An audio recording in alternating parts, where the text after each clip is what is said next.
السلام علیکم، ویلکم ہے آپ کا میرے چینل پر۔ آغا کی شادی اس کی کزن جگنو سے طے پائی تھی۔ جگنو ایک پیاری لڑکی تھی۔ آغا ایک پرائیویٹ کمپنی میں جاب کرتا تھا۔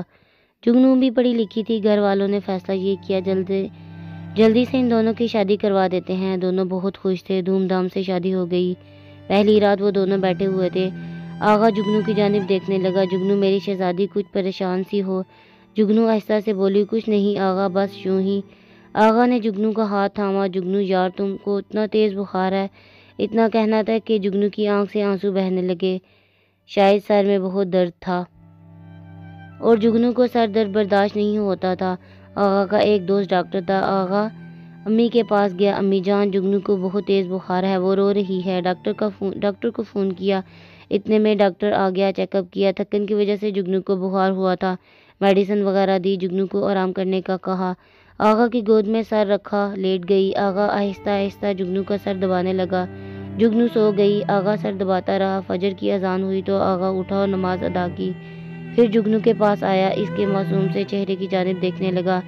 اللہ پاک نے اسے کتنا خوبصورت بنایا ہے نہ تمہیں۔ جگنو کے ہاتھ تھامے اس کے پاس بیٹھ گیا۔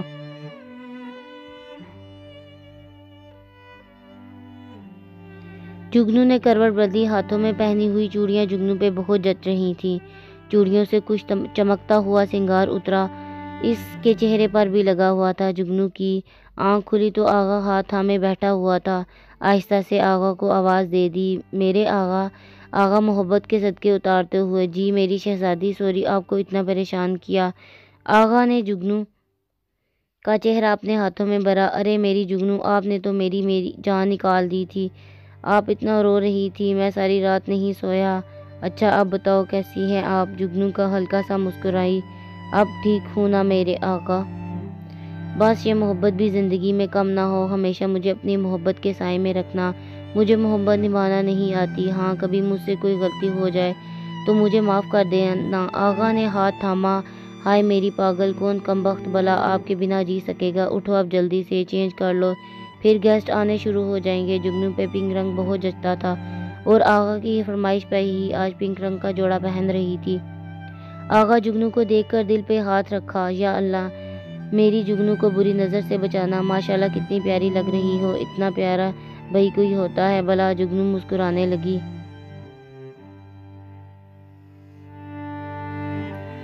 آغا بس کریں آپ تو، بس مکھن نہ لگایا کریں، آپ اتنی بھی خوبصورت نہیں ہوں میں، آپ خود کو دیکھے کتنے پیارے ہیں۔ دن گزرنے لگے، حالات ایسے تھے کہ آغا آفس سے 50 بار فون کرتا، میری جگنو کیا کر رہی ہو، کھانا کھایا یا نہیں، حال پوچھتا، کچھ محبت بھرے الفاظ کہتا۔ جگنو بہت خوش تھی، بہت خوش۔ آغا بہت خیال رکھتا تھا، جگنو بھی بے پناہ محبت کرتی تھی۔ پھر رفتہ رفتہ آغا اپنے آفس کے کام میں مصروف رہنے لگا۔ کام کا بوجھ بڑھ گیا، آغا اب تھک جایا کرتا تھا، وہ گھر لیٹ آتا، تب تک جگنو سو جایا کرتی تھی اس کا انتظار کرتے کرتے۔ دوسری جانب حالات یہ تھے کہ آغا کے دونوں بھائی کوئی کام دھندہ نہیں کرتے تھے، گھر کا نظام آغا ہی چلا رہا تھا۔ جگنو کو یہ بات سخت ناپسند تھی، وہ آغا سے اکثر کہتی تھی، اپنے بھائیوں کو کہو اپنے بیوی بچوں کی ذمہ داری خود اٹھائیں۔ آغا مسکرا کر بات ٹال دیتا اور پھر وقت گزرنے کے ساتھ ساتھ جگنو کچھ تلخ سی ہونے لگی۔ آغا بھی جگنو کو وقت نہیں دے پا رہا تھا۔ آغا جو کچھ کما کر لاتا وہ سب گھر میں خرچ ہو جاتا۔ جگنو نہ جانے کتنی بار کہہ چکی تھی، آغا آپ کے بھائی کچھ کام کیوں نہیں کرتے؟ دوسری جانب آغا خود مصروف زندگی سے اکتا چکا تھا۔ ایک دن دونوں پاس بیٹھے ہوئے تھے اور آپس میں باتیں کر رہے تھے۔ جگنو نے الگ گھر کی خواہش ظاہر کر دی، دیکھو آغا میں آپ کے بھائی اور بھابھی لوگوں کے ساتھ نہیں رہ سکتی، آپ کی بھابھی نازیباً الفاظ استعمال کرتی ہے، گندی گالیاں دے دیتی ہے جو مجھ سے برداشت نہیں ہوتی۔ آغا بات کو سنبھالتے ہوئے بولا، جگنو یار تم ریلیکس رہو، میں بات کروں گا بھائی بھابھی سے۔ لیکن جگنو تھی کہ وہ اب ان لوگوں کے ساتھ نہیں رہنا چاہتی تھی۔ جگنو کی ایک ہی ضد تھی، الگ رہنا ہے بس، جو کہ جگنو کا حق بھی تھا۔ آغا اب اپنے بھائیوں کے ساتھ کیا کہتا؟ آغا نے بہت سمجھایا، جگنو میں نے بھائیوں سے بات کی ہے، وہ کہہ رہے ہیں 1 سال تک الگ اپنا گھر بنا لیں گے، لیکن جگنو تھی کہ اب بضد تھی، آغا اگر مجھے آپ الگ گھر میں نہیں رکھ سکتے تو میں امی کے گھر چلی جاتی ہوں۔ آغا آپ بات کیوں نہیں سمجھتے؟ یہاں رہ کر ہم ساری زندگی کچھ نہیں بنا سکتے، آپ جو کماتے ہیں گھر میں خرچ ہو جاتا ہے۔ آپ کے بھائیوں کو آپ کا کوئی احساس نہیں، مفت میں روٹی مل جاتی ہے انہیں۔ آغا کو بہت غصہ آیا، غصے سے چلا کر بولا، تم صاف کیوں نہیں کہتی کہ تم کو اب طلاق لینی ہے؟ جگنو کانپتی ہوئی آواز میں بولی، آغا یہ آپ کیا کہہ رہے ہیں؟ آغا غصے سے بولا، وہی کہہ رہا ہوں جو تم چاہتی ہو، میں جانتا ہوں تمہارا عشق رہا ہے حالہ کے بیٹے کے ساتھ، تم اس سے شادی بھی کرنا چاہتی تھی۔ اب وہ امریکہ سے واپس آ گیا ہے، تمہارا پیار پھر سے جاگ گیا۔ شادی کے بعد ایک دن خود بتایا تھا آغا کو اس کو کزن سے پیار ہوا تھا، لیکن وہ پھر امریکہ چلا گیا، اس لیے وہ اسے چھوڑ دیا۔ اب پھر آپ میری زندگی میں آ گئے۔ بس یہ ایک غلطی ہوئی تھی جگنو سے، جو کہ جگنو کو نہیں بتانا چاہیے تھا۔ جگنو رونے لگی، آغا آپ بات سمجھ نہیں رہے، وہ الٹا میرے کردار پر شک کر رہے ہیں۔ جگنو نہیں جانتی تھی یہ شکیات خود جگنو کی وجہ سے ہی جلی تھی۔ آغا چلا کر بولا، جاؤ تم کو طلاق دوں گا۔ دونوں میں کافی کلامی ہوئی۔ صبح جگنو اپنے بھائی کے ساتھ اپنی امی کے گھر چلی گئی آغا سے ناراض ہو کر۔ آغا آفس میں تھا، جب گھر آیا دیکھا جگنو گھر پہ نہیں تھی، معلوم ہوا اپنی امی کے گھر چلی گئی ہے۔ وہ بہت غصہ ہوا، دل چاہا کہ ابھی فون کروں اور جگنو کو طلاق دے دوں، لیکن خاموشی ہو گیا۔ بھاڑ میں جائے، اسے میرا خیال تو نہیں تو میں پھر بھی کیوں کروں؟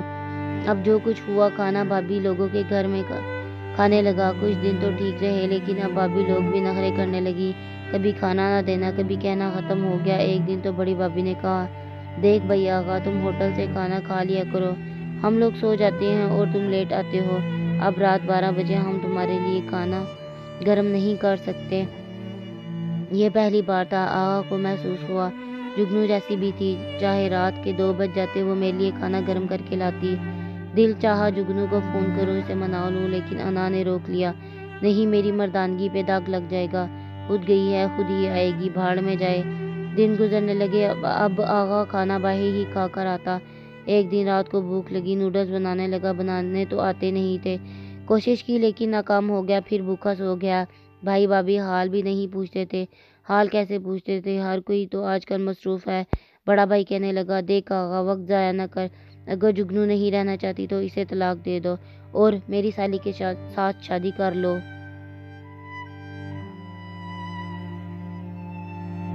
آغا خاموش ہو گئے، نہ جانے کیوں جگنو کا چھوڑنا موت سا لگ رہا تھا۔ دوسری جانب جگنو کے بھائی بابا سب نے فیصلہ کیا، جگنو اگر اس کے ساتھ نہیں رہنا چاہتی تو ایک رشتہ ہے ہمارے پاس، جگنو کی طلاق کے بعد اس کا نکاح وہاں کر دیں گے۔ جگنو بھی آغا سے جدا نہیں ہونا چاہتی تھی، ہر روز انتظار کرتی، میرا آغا مجھے ایک بات فون تو کرے گا، مجھے بس ایک آواز دے، میں اپنے آغا کے پاس لوٹ جاؤں گی۔ آغا بھی یہی سوچ رہا تھا، جگنو بس ایک بار مجھے چاہے ایک میسج ہی کر لے، میں اسے لے آؤں گا۔ کچھ دن گزرے، آغا بازار میں کھڑا کچھ ضرورت کا سامان خرید رہا تھا، اتنے میں سامنے سے جگنو گزری۔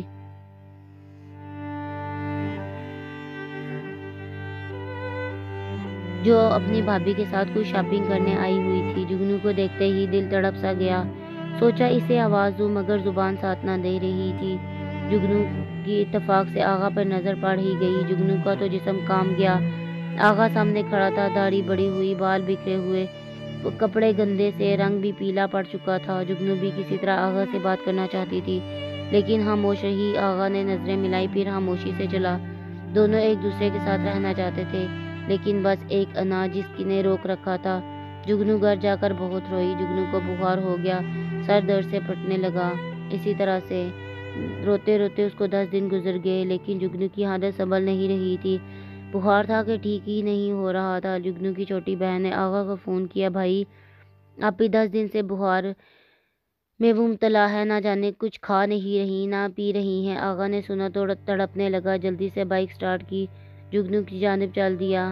بھائی بھابھی کو پتہ لگا تو سب نے روکا، مت جاؤ، طلاق دو اسے بس، کیونکہ وہ نہیں چاہتے تھے کہ جگنو واپس اس گھر میں آئے، نہ وہ آئے گی، نہ ہی آغا اپنے بھائیوں کو کمانے کا کہے گا، مطلب یہ کہ سب آغا کے پیسوں پر عیش کر رہے تھے۔ مگر اس بار آغا نے ان کی ایک نہ سنی اور اپنی جگنو کی طرف چل پڑا۔ جگنو کمرے میں نیم بے ہوش پڑی ہوئی تھی۔ دروازے پر دستک ہوئی، بھابھی نے دروازہ کھولا، دیکھا سامنے آغا تھا، سلام کیا، سب سے پہلے پوچھا جگنو کہاں ہے؟ بھابھی نے اشارہ کیا، اوپر کمرے میں ہے۔ آغا دوڑتا ہوا کمرے میں گیا، جگنو کا بھائی آغا کو روکنے لگا، تھوڑا غصہ کرنے لگا، مگر جگنو کے بابا نے اسے سمجھایا کہ وہ آغا کو جانے دے،